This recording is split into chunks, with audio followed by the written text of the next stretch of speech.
শাহাদাতের মর্যাদা একটা জায়গা, আর রাসূলুল্লাহ সাল্লাল্লাহু আলাইহি ওয়াসাল্লাম মুরাফাকাত লাভ করা এটা আরেকটি বিষয়। দুইটা মর্যাদার দিক থেকে ভিন্ন জিনিস, একটাকে আরেকটার সাথে কম্পেয়ার করার বিষয় নয়। মানে একথা কম্পেয়ার করার কোনো সুযোগ নেই যে শহীদদের মর্যাদার থেকে রাসূলুল্লাহ সাল্লাল্লাহু আলাইহি ওয়াসাল্লাম মুরাফাকাত, আল্লাহ রাসূল সাল্লাল্লাহু আলাইহি ওয়াসাল্লামের সাহচর্যে থাকা, রাসূলুল্লাহ সাল্লাল্লাহু আলাইহি ওয়াসাল্লামের সাথে থাকা, এটা মর্যাদা মানে বেশি, একথা বলার কোনো সুযোগ নেই। দুটো ভিন্ন বিষয়, ভিন্ন বিষয় জি। সুতরাং এটাকে এটার সাথে কম্পেয়ার করার কোনো বিষয় নেই জি। আমরা জানলাম বিষয়টি সম্পর্কে। প্রিয় দর্শক আরও লিখেছেন, নিজের উপর পরিপূর্ণ ইনসাফ করার ক্ষেত্রে কোন মূলনীতিগুলো ফলো করলে কাজটা পরিপূর্ণ সহজ হবে?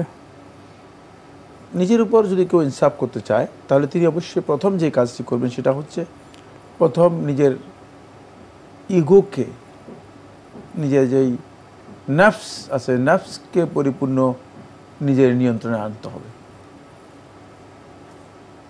কারণ নফসের উপর নির্ভর করে মানুষ ক্ষতিগ্রস্ত হয় এবং নফসই মানুষকে আসলে ইনসাফ থেকে বঞ্চিত করে। এই জন্য প্রথম নফসকে নিজের নিয়ন্ত্রণে আনতে হবে।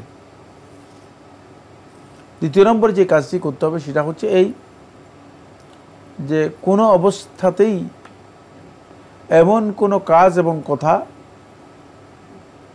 নিজে বলবে না, করবে না যেটি তার নিজের স্বার্থের জন্য তিনি করেছেন, বরং তিনি প্রত্যেকটি কথা এবং কাজ করবেন একমাত্র আল্লাহর জন্য। তাহলে তিনি দেখবেন তিনি ইনসাফ জাস্টিস করতে পারতেছেন, নিজের উপর পারতেছেন, অন্যের উপর পারতেছেন। কারণ যখন আল্লাহর সন্তুষ্টির জন্য কাজ করবে তখন সেখানে আর নিজের স্বার্থের বিষয় আসবে না। যারা ইনসাফ থেকে বেরিয়ে যায়, জাস্টিস থেকে, ন্যায় থেকে অন্যায়ের দিকে চলে যায়, এই চলে যাওয়ার মূল কারণই হচ্ছে স্বার্থ। ব্যক্তিগত স্বার্থের জন্য, ব্যক্তিগত বিষয় সুযোগ সুবিধা লাভ করার জন্য, বৈষয়িক কোনো কিছু অর্জন করার জন্য। আর এখান থেকে যখন আপনি মুক্ত হয়ে যাবেন, একমাত্র আল্লাহর সন্তুষ্টির জন্য যখন কাজ করবেন, তখন আপনি দেখবেন যে আল্লাহ সুবহানাহু ওয়া তাআলা মানে আপনার প্রত্যেকটি কাজেই আপনি ঠিক মতো করতে পারতেছেন। আপনার স্বার্থ সেখানে বা অগ্রাধিকার পাচ্ছে না, বা আপনি স্বার্থকে অগ্রাধিকার দিচ্ছেন না। তাহলে আপনি প্রথম যে মূলনীতি বললাম সেটা আপনাকে নিজেকে কন্ট্রোল করতে হবে, ইগোটা নিজের নিয়ন্ত্রণে নিয়ে আসতে হবে। আমাদের সবচেয়ে বড় সমস্যা হচ্ছে ওই জায়গায় যে আমাদের ইগোটা আমার নিজের চেয়ে অনেক বড় হয়ে যায়, ফলে ইগোই আমার মাথার উপর একটা বোঝা, ইগো বহন করে করে আমি চলছি। ফলে আমরা এই কারণে ইনসাফ করতে পারি না, জাস্টিস করতে পারি না।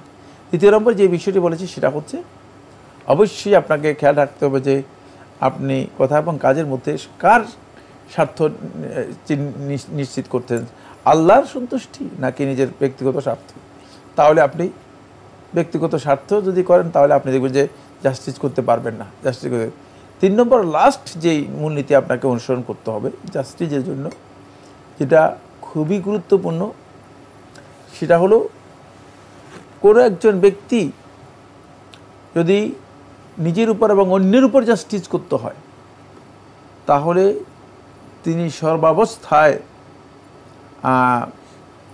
নিজেকে আল্লাহ রাব্বুল আলামিনের কাঠগড়ায় মাসউলিয়ত, জিজ্ঞাসার, জবাবদিহিতার মুখোমুখি আনতে হবে যে আমি আমার এই কাজের জন্য আমি আল্লাহ তাআলার কাছে জবাবদিহি করতে হবে।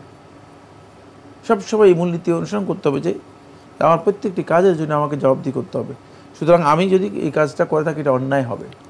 জবাবদিহিতার বিষয়টি, আখিরাতে জবাবদিহিতার বিষয়টি বা আল্লাহ তাআলার সামনে জবাবদিহিতার বিষয়টি যখন কোনো ব্যক্তি নিশ্চিত হবে তখন সে আসলে জুলুম করতে পারে না, সে অন্যায় করতে পারে না এবং তার প্রত্যেকটি কাজ ন্যায়ভিত্তিক হবে এবং নিজের উপরে সে ইনসাফ, যথার্থ ইনসাফ করতে পারে।